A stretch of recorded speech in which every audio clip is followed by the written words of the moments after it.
नमस्कार मंडळी, मी आज आली आहे देहूला. देहूचं दर्शन घ्यायचं होतं. खूप दिवस झाले होते इकडे येऊन, आलेच नव्हते. आणि आपण देहू आळंदी इकडे आल्यानंतर ना, पुण्यात राहिल्यावर आपल्याला असं मनाला एक शांती वाटते की खूप दिवसापासून आपण कधीतरी 2-3 महिन्यातून एकदा आलंच पाहिजे. आणि खूप सुंदर मंदिर आहे.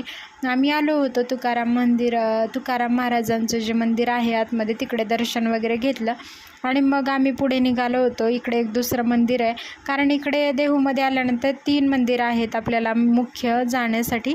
आणि मग मुख्य मंदिराचं आपण तिकडून दर्शन घेऊन आल्यानंतर मग इकडे आहे एक मंदिर, जिथून जे वृक्ष वगैरे आहे आणि तिथून तुकाराम महाराज म्हणतात की सदैव वैकुंठाला गेले होते ते याच ठिकाणावरून. आणि हे असं वृक्ष आहे मोठासा, याला हे मोठा वृक्ष आहे. तर खूप सुंदर वाटतं इकडे आल्यानंतर. खूप शांत असं वातावरण होतं. आणि इकडे मोठे हरिनाम सप्ताह किंवा जेव्हा मग तुकाराम बीज वगैरे असते त्यावेळेस तर खूप गर्दी असते. इकडे पाऊल ठेवायला सुद्धा जागा नसते. आणि मग इथेच बाजूला अजून महाराजांचं छोटंसं मंदिर आहे. आणि इथे आल्यानंतर छोटीशी विठ्ठल रुक्माईची अशी मूर्ती आहे. बाजूलाच हे मंदिर आहे. आणि इथून आम्ही ना दर्शन घेऊन पुढे जाणार होतो गाथा मंदिराच्या इकडे. आज होती सुट्टी, म्हटलं आपण इकडे येऊयात. आणि बघा, आतमध्ये आल्यानंतर असं तुकाराम महाराजांची छोटीशी मूर्ती आहे आणि पाठीमागेच आपला विठ्ठल रुक्मिणीचं म्हणजे मंदिर आहे छोटंसं. खूप छान वाटलं इकडे येऊन दर्शन घेऊन. आणि एक काका मग इकडे आपल्याला ह्या वृक्षाबद्दल आणि इकडे काय काय या गोष्टी आहेत याच्या गोष्टी त्यांनी सांगितल्या. जे काका म्हणजे तुकाराम महाराजांचे वंशज म्हणून येतात, त्यांनी खूप माहिती दिली, आम्हाला सांगितलं.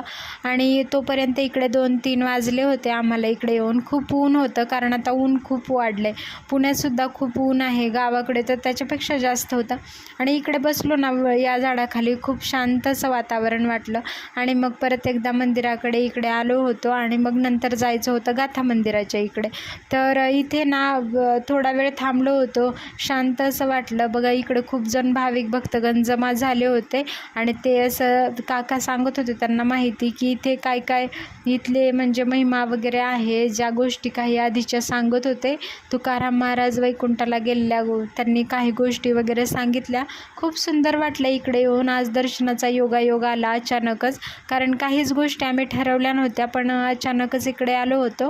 कारण कधी कधी कसं असतं, कोणत्या देवाच्या दर्शनासाठी वगैरे आपण जातो देवस्थानासाठी, तर काही गोष्टी अचानकच ठरलेल्या असतात. ताई आणि मी अशाच प्रकारे, ताईंना वगैरे सुट्टी होती म्हणून म्हटलं की चला तर मग देहूला जाऊयात. आणि इकडे येऊन खूप छान वाटलं.